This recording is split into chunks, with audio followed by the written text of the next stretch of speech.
do not arrive here as a criminal, at least not on paper. On the form that brought you to this doorway, your name is written in a careful hand, your age neatly rounded, your supposed offense reduced to a polite phrase that fits inside a narrow line: in moral danger, unsuitable for ordinary domestic service, in need of correction. The stone steps are clean, the brass plate at the entrance polished to a warm shine, and the woman who opens the door wears a respectable gray dress that would not look out of place in any modest suburb in Britain.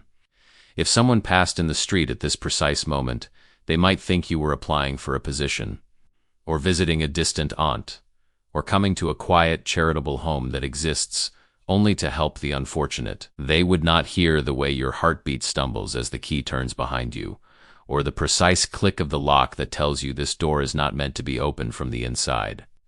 They would not see how quickly the woman's smile drops away once the wood is between you and the world, how her eyes move not to your face but to the paper in her hand, as if whatever is written there already matters more than anything you might say. She asks you to repeat your name. By the time you finish, she is already shortening it, testing a version that fits more easily on a tag, on a chart, on a whispered instruction to the next shift. You follow her down a corridor that smells of starch and carbolic, past doors that never quite stand fully open, past windows whose curtains seem designed less to keep out the cold than to prevent anyone from seeing in. Somewhere a bell rings, not like a household bell but like a factory's, and the sound ripples through the building with the tired precision of long habit. You think for a moment that perhaps you will be able to explain yourself to someone in authority, that if you are reasonable and calm, they will see that whatever has been written about you has been misunderstood, exaggerated, twisted. That hope lasts until the first time you are told that questions and explanations can wait until you have settled in, until you have shown a more cooperative spirit, until you have learned the rules of the house. You soon discover that the rules are never fully written down in one place. Some appear on faded notices pinned to walls. No talking in the dormitories after lights out. No correspondence without approval. No unauthorized absence from any room. Others arrive in the form of corrections. A hand on your shoulder forcing your posture straight at the table, a sharp voice reminding you to lower your eyes when addressed. A punishment handed out not for what you did but for how your face looked while you were being spoken to. The language of the home is one of modesty, reform, respect for Christian principles. But the effect is something far colder, a systematic stripping away of anything that might mark you as distinct, complicated, stubbornly yourself. The matron, when she speaks to visitors, calls this discipline. In practice, it feels more like being sanded down. This house, and others like it across Britain, were born out of a particular fear dressed up as virtue, the fear of women who did not fit, unmarried mothers, girls who answered back, wives who displeased husbands, daughters who drew shame to the family name, women whose minds did not bend tidily to their circumstances. All became potential candidates for admission, provided someone with the right standing signed the papers. On the outside, these institutions were called homes, refuges, houses of mercy, sometimes even asylums in the older, softer sense of the word, a place of safety, in pamphlets circulated after church services. Benefactors were assured that their donations would help rescue wayward souls, restore them to the path of righteousness, and protect society from moral decay. Photographs taken in carefully staged moments showed women in neat uniforms standing in ordered rows, hands folded, eyes lowered in a display of humility that read well on printed pages. Inside, the reality was less easily captured in a single frame. The day began early, often before dawn, with prayer recited more by rote than by conviction, followed by work that blurred the line between labor and penance. Laundry for local businesses, sewing for hospitals, scrubbing floors that were already clean, all presented as opportunities for reformation. The message, repeated in words and in silence, was simple. Your value now lies not in who you are, but in how thoroughly you can efface yourself in service. Small rebellions, even private ones, were treated as symptoms of a deeper fault. A girl who hesitated before obeying an order might find herself assigned extra tasks late into the night. A woman who cried too often was labeled over-emotional or resistant to grace. One who stayed too quiet risked being noted down as sullen or unresponsive. In reports written for inspectors and trustees, these responses were boiled down into categories: compliant, difficult, improving, unsteady. Nowhere in those tidy columns did it say that some were simply grieving the loss of their lives, their children, their futures. The British love of respectability gave these homes their most powerful shield.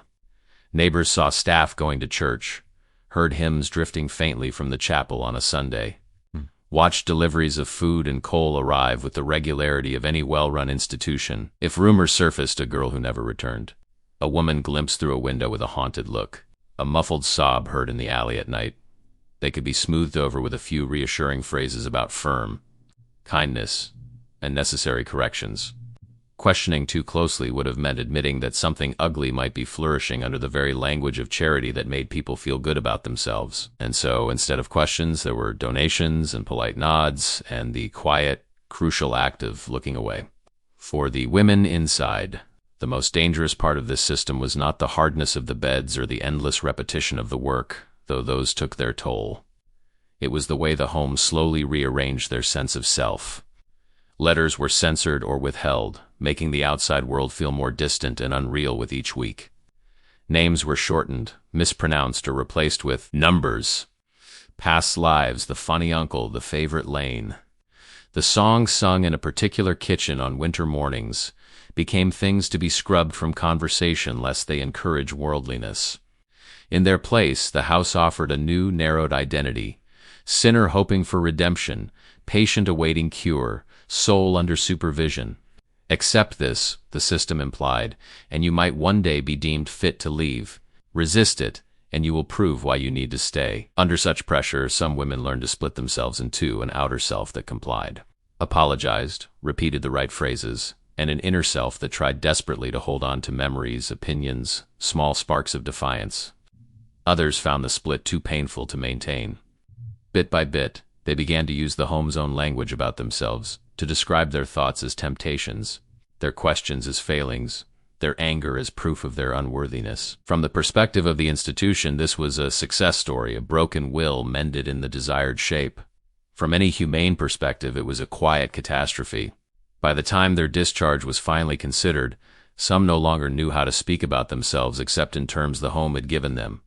They went back into a world that still judged them by the rumors that had sent them away, carrying an emptiness that did not show on any official record. If you stand far enough back from this particular house, it blends into a pattern. The workhouse, the asylum, the reformatory, the mother and baby home, each with its own rules and terminology, but all sharing the same chilling conviction that a certain kind of woman is best handled behind closed doors by people who claim to know better. The British home that broke women until nothing human was left did not need gallows or firing squads. It needed intake forms, pious speeches, firmly shut doors, and a nation willing to believe that respectability and mercy always traveled together. Inside these walls, the distance between who a woman had been and who she was allowed to be grew wider each day, until, for some, it seemed safer to let the person she remembered herself to be slip quietly out of reach. In the early years, the reports about this home described it as a model of its kind, a beacon of Christian compassion in an age of moral anxiety, and the men who visited in official capacities often left feeling quietly reassured that something was being done about the problem of troublesome women without the need for courts or prisons. But those same reports rarely spent more than a line or two on the voices of the women themselves, as if their experience of this compassion were too trivial to record, or too inconvenient to include. If you had been given the chance to speak frankly at one of these visits, you might have told the gentlemen with their clipped accents that compassion rarely announces itself in the form of locked dormitories, that mercy does not usually require the confiscation of personal letters, that redemption does not often begin with the instruction to forget who you were before you pass through a particular door. Instead, your only encounter with these dignitaries comes in the form of being lined up in a scrubbed corridor, your uniform inspected, your posture corrected, your silence taken as proof that all is well. That silence is not consent, it is survival.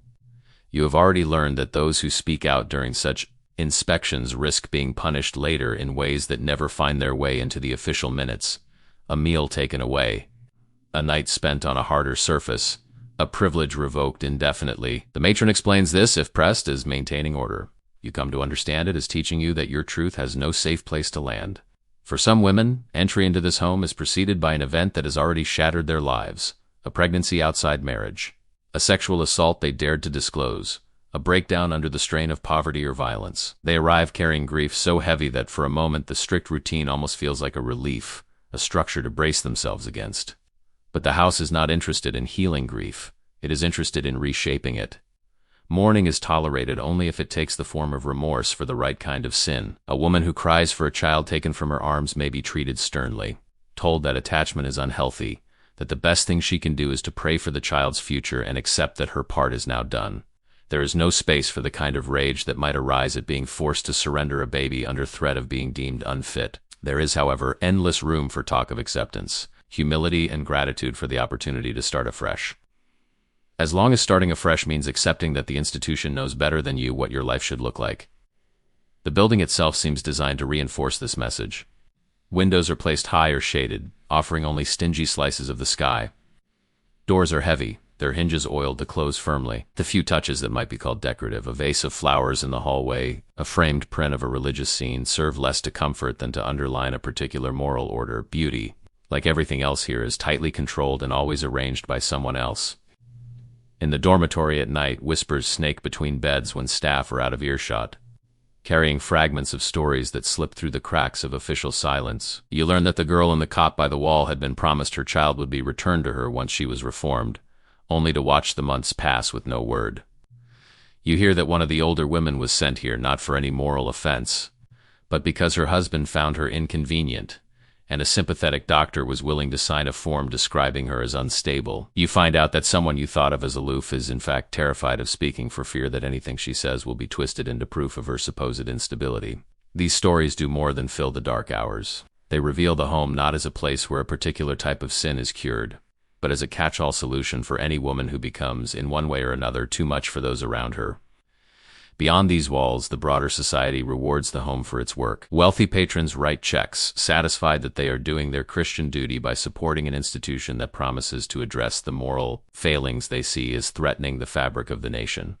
Clergy commend the home from the pulpit, praising its firm but loving discipline. Politicians see in it a convenient mechanism to handle those cases that would be messy, expensive, or politically awkward to deal with through the courts. With each nod of approval, the home's authority grows a little more solid, its practices a little harder to question. After all, if the bishop, the MP, and the doctor all agree that this is a necessary institution, who is a laundress or a shopkeeper or a neighbor to say otherwise? This convergence of respectable voices is one of the most chilling aspects of the system. It means that the women inside are not merely at the mercy of a single cruel superior or an unusually harsh staff member, but of a whole network of belief that insists what is being done to them is for their own good. Even those who suspect otherwise often find themselves paralyzed by the thought that they might be wrong, that to raise objections would be to interfere with a delicate process they do not fully understand. Only much later, when inquiries are held and testimonies gathered, does the enormity of this collective looking away become visible.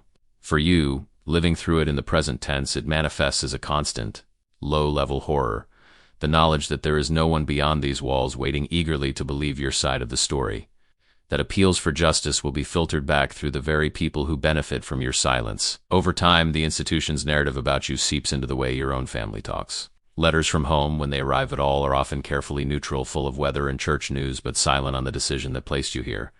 On rare visits, relatives fidget with gloves and hats, avoiding your eyes as they repeat phrases they have heard from staff. You must make the best of things. This is for your own good. We did not know what else to do. They may be wrestling with their own guilt, fear of scandal, financial pressures, but whatever their private agonies, the effect on you is the same. The sense that even those who supposedly know you best have chosen the institution's version of you over your own. It is hard not to conclude under such circumstances that the person you once were must indeed have been wrong, untrustworthy, in need of breaking. So you adapt. You learn which expressions are safest, which words please which staff member, how to arrange your face into a mask of contrition without letting it slip into the slackness that will be read as indifference. You deliver the right responses in morning prayers. You thank the matron when she tells you that you are being given another chance. You repeat, in your own voice, the story that has been constructed about why you are here. At first, this feels like a performance you put on to survive. Then, disturbingly, there are days when you catch yourself half believing it. Perhaps you were too bold, too loud, too stubborn. Perhaps what happened to you really was your fault. Perhaps the life you had imagined for yourself was always unrealistic, dangerous, selfish. The home counts this as progress. It chalks your internal collapse up as spiritual growth. There are no marks on the wall to record how many women walk out of this building years later, unable to answer simple questions about what they want, what they like, what they believe. On paper, they leave with improved prospects, a position in service arranged, a character reference carefully worded to emphasize their obedience, sometimes even the promise of forgiveness from those who sent them here. In reality, many carry with them a hollow center where their sense of self used to be. They have been trained to distrust their impulses, their desires, their judgment. Faced with any future conflict, they are more likely to fold themselves into whatever shape seems least likely to cause trouble, not out of genuine peace, but out of the lingering terror of being locked away again. If you look closely at the language used in official documents, you see how this emptiness is disguised. Words like rescued, sheltered, corrected, and restored pepper the reports. The institution does not say it broke women until nothing human was left. It says it helped them overcome their wayward tendencies and reintegrate as useful members of society. It describes itself as respectable, godly, a bulwark against moral decay. Anyone who objects can be dismissed as sentimental, ignorant of the realities of human sin, or influenced by dangerous modern ideas. The system survives in large part because it has mastered the art of making cruelty sound like care, and so for a long time it goes on, young women disappearing into houses that call themselves homes, emerging years later altered in ways they cannot fully name, while the rest of the country carries on, fortified in its belief that respectability is a sufficient guarantee of goodness. The cracks, when they finally begin to show, do not start with a sudden revelation inside the building, but with small disturbances in the world outside. Shifts in attitude and information that slowly make it harder to keep certain truths contained. And while you are still inside, you may have no sense of this at all. Only a vague awareness that some of the younger staff seem less certain than their predecessors. That a new inspector looks at you not just as a case, but as a person. That questions linger a fraction of a second longer in the air before being pushed aside. Yet each of these moments is a thread tugging at the tightly woven fabric that has kept this place hidden in plain sight. Newspapers, which once reported on such institutions only in glowing terms, start to run cautious stories about excesses in similar homes elsewhere. A journalist uses words like harsh regimen and questionable practices. At first, the management responds defensively, issuing statements about isolated incidents and the difficulty of dealing with troubled individuals. But the stories keep coming from different regions, different denominations, different kinds of homes, all with one unsettling commonality. Women and girls describing the same blend of piety and punishment, order and erasure. Former residents begin to find each other, sometimes by chance, sometimes through emerging support groups. And when they talk, they realize with a shock that what they endured was not an unfortunate exception, but part of a pattern. For years, each had believed her suffering was a kind of personal failure, a punishment uniquely tailored to her supposed sins. Now, listening to others describe the same routines, the same phrases, the same crushing mix of shame and enforced gratitude, they recognize that they were not alone, and that knowledge, though painful, contains within it the seed of anger. Anger is something the home worked hard to stamp out in you, teaching you to translate it into self-blame or resignation. To feel it rising again is both frightening and liberating. For the first time, perhaps decades after your discharge, you allow yourself to entertain the possibility that what was done to you was not a sad necessity but a violation, not a rescue but an exploitation of your vulnerability. When commissions and inquiries are finally convened, they take place in rooms very different from the ones where you once stood to be evaluated. There are microphones, stenographers, lawyers, official seals. The people asking questions were the same kind of professional expressions you remember from doctors and visiting dignitaries. But the balance of power has shifted slightly. Now they are obliged, at least in theory, to listen. Some women cannot bring themselves to attend. The thought of revisiting those years is too much. Others sit, hands clenched, and speak haltingly about locked doors, forced labor, children taken without consent, the quiet pressure to confess sins they never committed. They are interrupted sometimes, not by scolding, matronly voices this time, but by counsel for the institutions who query their recollections, point out gaps or inconsistencies, ask why they did not complain sooner. It is a second wounding, but different in one crucial respect. Outside these hearings sit journalists with notebooks and cameras and members of the public who had never before understood what these homes really were. When the findings are published, they are couched in the formal language of reports. Systemic failures, institutional abuse, lack of oversight. There are recommendations for redress, apologies composed by committees, expressions of regret that never quite say plainly that what was respectable was also cruel. The home you remember may by then be long closed. Its walls converted into flats or offices. Its chapel repurposed as a function room. A plaque might be installed somewhere discreet acknowledging that instances of mistreatment occurred on this site. For passers-by, it is another piece of local trivia. For you, it is a bitterly small marker of a childhood, a youth, or a motherhood stolen under the guise of care. Some will say that this reckoning proves the system has changed, that such things could not happen today, that new regulations, inspections, and safeguarding standards make repetition impossible. But as you watch new debates unfold about how to handle migrants, the mentally ill, the poor, the disruptive, the non-conforming, you feel a cold familiarity in the way certain phrases return, for their own good, for the protection of society, for moral order. You recognize beneath updated jargon and modern management speak the same yearning for tidy solutions, the same ease with which a majority can decide that a minority's freedom is an acceptable price for its peace of mind. The respectable home that broke women until nothing human was left did not exist only because certain individuals were cruel, though cruelty played its part. It existed because an entire culture found it easier to offload its discomfort onto hidden spaces than to face what was happening in its own parlors, bedrooms, and streets. Families sent daughters away rather than confront abusive husbands. Priests and ministers recommended confinement rather than rethink doctrines that left no room for failure. Doctors signed certificates because it was simpler to pathologize distress than to challenge the social conditions that produced it. Each participant could tell themselves that they were only following norms, only doing their duty. No one needed to think too hard about what it meant for the person at the center of the paper they signed. Inside the home, this dispersed responsibility condenses into a daily reality you can touch. The clang of keys, the chafe of rough fabric at your neck, the weight of someone else deciding when you may speak, rest, or weep. Outside, it dissipates again into abstractions. Policy, precedent, tradition. This is the trick by which the machinery of erasure hides itself. It ensures that no single hand feels the full weight of what it turns. Looking back, you may find it difficult to explain to someone who has never been inside how the process of breaking operated. There were no public executions, no dramatic scenes of physical torture that could be easily photographed and condemned. Instead, there was the steady grinding down of personhood, the insistence that your memories were unreliable, your feelings suspect, your thoughts dangerous unless supervised. There was the constant substitution of your own inner voice with the institution's script, until you could no longer tell which was which. There was the careful rebranding of your pain as evidence of progress, your confusion as proof that you needed more guidance. By the time you left, you were expected to be grateful for having been dismantled. In this light, the term home takes on a bitter irony. A home in its most basic sense is a place where you are known and accepted, where your history is part of the furniture. The home that claimed to save you did the opposite. It treated everything that made you particular, your story, your loves, your losses, your temper, your humor, as clutter to be cleared away. It offered, in exchange, a blankness that made you easier to manage. This was presented as moral improvement.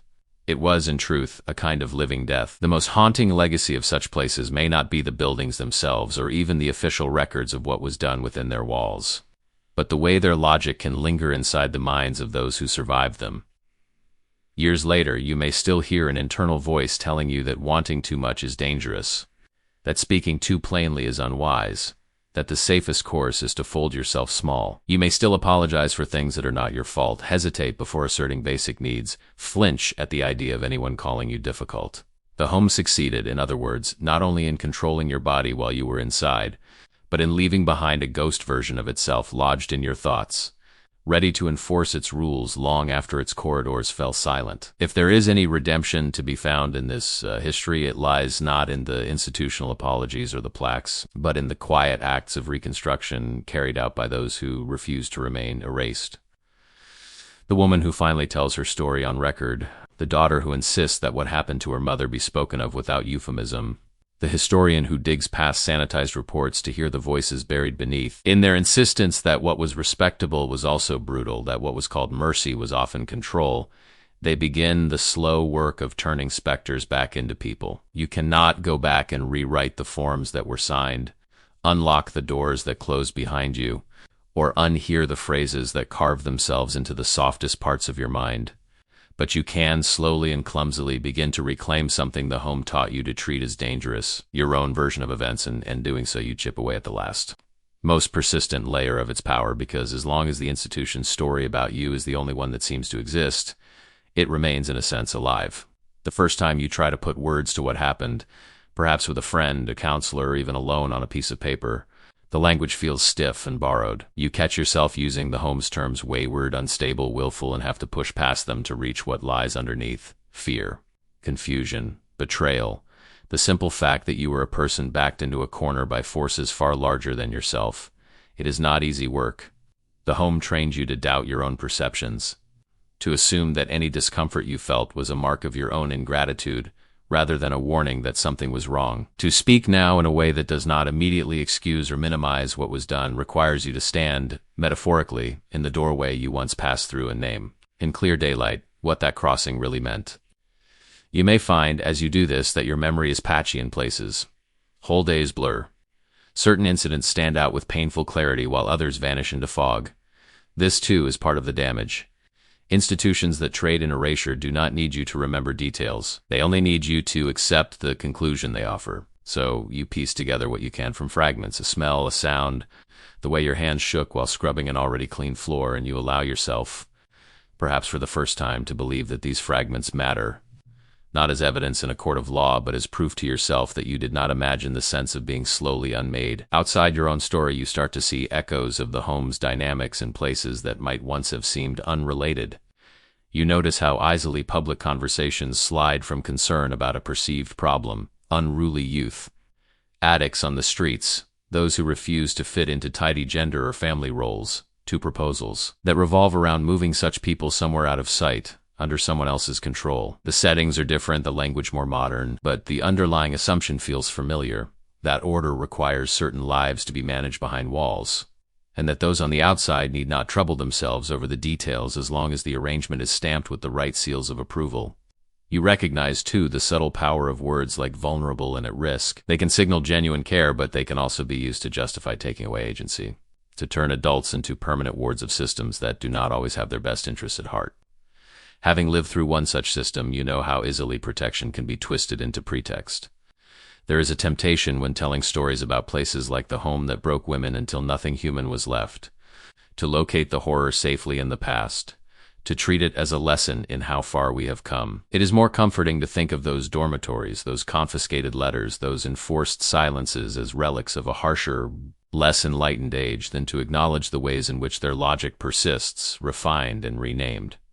Yet the most honest way to honor those who were swallowed by these respectable institutions is not to build a neat moral staircase, from then to now, but to see the continuity of the questions they raise. Who gets to decide what kind of woman, man, or child is intolerable to the community? Who gets to sign the forms that remove someone from ordinary life? Who is believed when they speak of harm? Whose pain is dismissed as necessary, or exaggerated, or the price of safety? If you listen carefully to the debates around you, you will hear these questions surface again and again, dressed in the vocabulary of each new era. The home taught you with brutal clarity what happens when the answers are left entirely in the hands of those who benefit most from order and least from dissent. And so, although you may never step behind those particular doors again, part of your resistance lies in refusing to let that lesson fade. You may choose to speak publicly, adding your voice to campaigns or inquiries. Or you may decide that your survival has cost you enough and keep your story within a smaller circle. Both choices are valid. What matters at the deepest level is that you no longer accept the institution's verdict that your experiences were an embarrassing deviation from the norm, left unspoken. Instead, you treat them as a lens through which to view other, newer structures that promise solutions at the cost of individuality. In this sense, every time you trust your own memory over an official narrative, every time you believe someone who says that a system meant to help them is in fact diminishing them, you are quietly defying the home's attempt to erase you. You may never fully shake the habits it instilled, the flinch when someone raises their voice, the instinct to apologize, but you can, piece by piece, decide which of those habits you still wish to carry, and which belong properly to the institution that placed them there. Somewhere, in a converted wing that now houses offices, a filing cabinet may still hold the paper on which your life was once summarized in a handful of lines, your name flattened beside words like incorrigible or redeemed. That document will never capture you. It will not show the way your hands trembled when you signed or refused to sign the forms presented to you. It will not record the nights you lay awake listing silently the things you loved in an effort to keep them from dissolving. It will not acknowledge the stubborn spark that led you years later to sit across from someone and say, out loud, what they did to me was wrong. The respectable British home that broke women until nothing human was left tried to fix you in place, to turn your life into a cautionary tale that justified its own existence. By continuing to change, to remember, to question, You deny it that final victory. The true horror of such institutions lies not only in what they took from the women inside, but in how readily those outside allowed themselves to believe that the taking was necessary. The only antidote to that kind of collective blindness is an equally collective willingness to look, even when what we see reflects badly on cherished ideals of order, faith, and respectability. History, told honestly, has a way of stripping the polish from words we take for granted. Home, asylum, refuge, correction, all can be turned into instruments of harm when divorced from the simple recognition of another person's full humanity. The story of the home that erased women alive is not, in the end, a story about monsters in uniforms and saints in rags, but about the fragile line between care and control, and how easily that line is crossed when no one is watching. If there is any lesson to carry away from its corridors, it is this: whenever an institution asks you to trust it more than you trust the people in its care, whenever respectability is used as a shield against scrutiny, whenever someone's identity is treated as a problem to be solved rather than a life to be listened to, you are closer to those locked doors than you think. The ghosts that such places tried to create will not rest quietly in ledgers and reports. They linger in stories, in uneasy silences at family tables, in the way certain buildings make your skin crawl for reasons you cannot name. Listening to them, really listening, without rushing to tidy their experiences into something palatable, is a small act of justice. And if, after hearing, you find yourself compelled to ask harder questions of the systems that surround you now, to push back against neat narratives that explain away other people's suffering, then the home has failed. Finally, in its most enduring ambition, it did not erase you.